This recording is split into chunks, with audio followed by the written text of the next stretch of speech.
Brandon Aiyuk has officially requested a trade, and the Buffalo Bills could do the craziest thing by making a blockbuster trade to bring him in just weeks after letting go what they thought would be their cornerstone wide receiver in Stefon Diggs. Wide receiver Brandon Aiyuk has requested a trade. Aiyuk skipped the 49ers offseason program and their mandatory minicamp over his desire for a new contract as he enters the final year of his rookie deal. That pretty much sums it up. The trade request after unsuccessful attempts to reach a new deal with the Niners, the 2020 first-round pick. Now, he is set to earn just over $14 million this season. So Brandon Aiyuk has had quite the offseason so far, going all the way back to the beginning of it when he unfollowed the 49ers on social media. For a while, it didn't seem like anything would actually happen from it, but now the opportunity is there to make a trade for the Buffalo Bills. And to me, this is an obvious fit, and the Bills need to do everything in their power to try to make it happen. It would require some salary cap magic, but for now, it's a fun thing to dream of and talk about. Aiyuk established himself as a top-tier wide receiver 1 last season, exceeding the 1,000 receiving yard mark for the second year in a row, totaling 1,342 yards and 7 touchdowns on 75 receptions over 16 regular season appearances. Aiyuk's 17.9 yards per catch average ranks second overall amongst NFL leaders in 2023. With the Bills roster currently missing a clear-cut number 1 guy in front of Allen, the thought of Aiyuk joining a Josh Allen-led offense is unavoidable. Can it actually happen though? Well, Buffalo has enough draft capital to offer as trade compensation. They created future salary cap space by dumping Diggs. And although that may enable the Bills to give Aiyuk the pay raise he is seeking, the team is reportedly down to approximately $10 million in cap space for the 2024 season, while the 49ers receiver is set to earn $14.1 million. And the 49ers themselves still don't seem to have the intentions of trading this guy, but it will be interesting to see how everything unfolds, because even if nothing happens this offseason, there sure will be some speculation about what happens next if he truly does want out, which seems to be the case. So let's talk about what Aiyuk's fit would be on the Buffalo offense, because we all know what happened with Diggs and how he just wasn't the fit everyone thought he could have been. But Aiyuk is younger and could just bring a whole different dynamic to this team. He's a creative, crafty runner in the open field who really excels in field vision, and we all know about his explosive speed when the ball gets in his hands.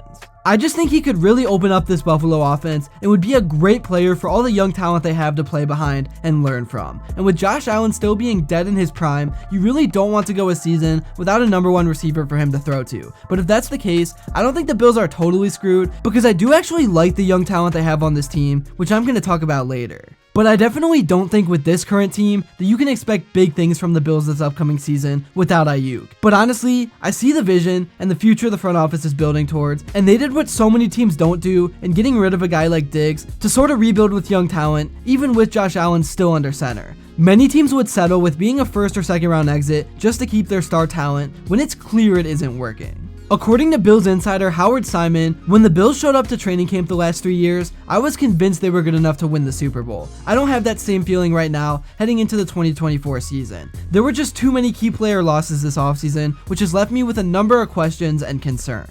But this doesn't mean the Bills can't win the Super Bowl this season. As long as Josh Allen is their quarterback, anything is possible. Here's what I think of the on-paper version of the Bills this year. They are a playoff team, no question about that. I still think they are the team to beat in the AFC East, but they won't walk to the title like they did in 2021 and 22. So basically, Howard's just saying that you shouldn't expect anything out of this team, so don't be disappointed if they have a bad season. But they still have one of the top players in the game under center who has almost no ceiling and can take this team pretty much anywhere. And we can make assumptions about who's going where, what the Bills can trade for, all this stuff, but let's actually look at what they currently do have, because like I said, they might not have the most recognizable names in the game to a more casual fan, but it's not like they don't have capable skill position players. So the first guy I want to talk about that is listed as the number 1 wide receiver on the depth chart is Khalil Shaker, the Boise State alum. In 2023, he put up 611 yards and 2 touchdowns, and this season, he is obviously expected to break out onto the scene and do some damage. He's a guy that plays with toughness, he's a good route runner who can operate from the slot and outside, he consistently gets his depth and understands how to use leverage to win, he's very dangerous on screens and underneath throws with his burst, and can be productive on designed runs like jet sweeps. Then there's Chase Claypool, who is a very recognizable name, but many analysts don't expect much out of him this season, as his career has just gone in a downward spiral ever since departing from Pittsburgh. But if he is going to revamp his career, this is the perfect opportunity to do so to reprove himself as a starting receiver in this league. Other receivers down the depth chart I want to mention are Keon Coleman and Curtis Samuel. Coleman has the chance to be a monster on the perimeter. When the Bills drafted him, they had replacing Stefon Diggs on their mind. The 6'4" machine is a big-bodied receiver who has shown the ability to win on contested catches and has already caught the attention of former NFL safety Louis Riddick. "He's a monster on the perimeter," said Riddick. "I think this will be a 12 personnel-centric type of offense. You will see these two tight ends, Dalton Kincaid and Dawson Knox featured, and you will see Keon Coleman going up and high-pointing the football down the field on the regular." In 2023, Coleman led the Atlantic Coast Conference with 11 touchdown receptions in 12 games. He was also the ACC's top punt returner. As for Curtis Samuel, the former Buckeye has been a consistent receiver throughout his young NFL career, but he hasn't really been the guy that many thought he could be upon entering the league. Bills offensive coordinator Joe Brady recently said that he's hoping for a little bit of everything from this guy in 2024. He said that his versatility will be an asset.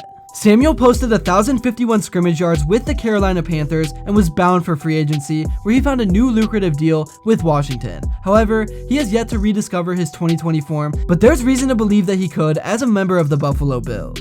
Now to move on to the running back room, the Bills will be led by James Cook and Ray Davis. It's pretty weird not seeing Singletary on the roster anymore, but times have changed, and honestly, I feel like one area of the Bills that we could see change this season is their rushing attack. I really do feel like they are going to try to run the ball way more early on in the season than ever before. Now to move over to the defensive side of things, I just want to talk about what players I could see having a breakout season. So starting off, I have Christian Benford, a corner taken in the 6th round of the 2022 draft. He was a surprise contributor his rookie season, earning a starting role out of camp. But multiple injuries derailed a promising year 1 campaign, but Benford came out stronger in his 2nd season, solidifying himself as one of the top cornerbacks on Buffalo's roster. Benford started 14 games in 2023, where he racked up 54 tackles, 10 passes defended, and 2 interceptions. He allowed just 2 touchdown passes in coverage, and PFF ranked Benford as the 9th best corner from the 23 season. While his emergence has been seen up close by Bills fans, his rise is perhaps underrated when looked at through a national lens.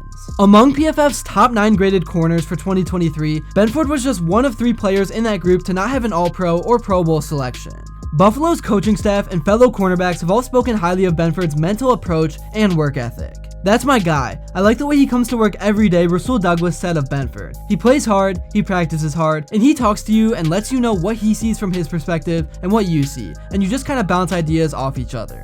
Anyways, the next guy is the safety and Taylor Rapp. With 2 of Buffalo's cornerstone defensive players, Micah Hyde and Jordan Poyer, departing in the offseason, it's time for the next generation of Bills safeties to make an impact. Rapp signed with the Bills in free agency prior to the season on a 1-year deal. While only making 4 starts with Poyer and Hyde as the team's main safety duo, Rapp saw the field in 16 regular season games as a rotational piece. He was particularly effective when the Bills deployed dime coverage, a package where Poyer, Hyde, and Rapp all shared the field. Rapp recorded 50 tackles on the year and had the game-winning interception in Week 18 against the Miami Dolphins to help the Bills secure the AFC East title. His growth over the course of the season and his instinctual style of play made it easy for the Bills to want him back, and Rapp signed a 3-year contract. At this point, Taylor's really stepped into that role and I would say asserted himself from a leadership standpoint and a communicator standpoint, head coach Sean McDermott said. Which is huge in that back end, where next to him, who is it going to be?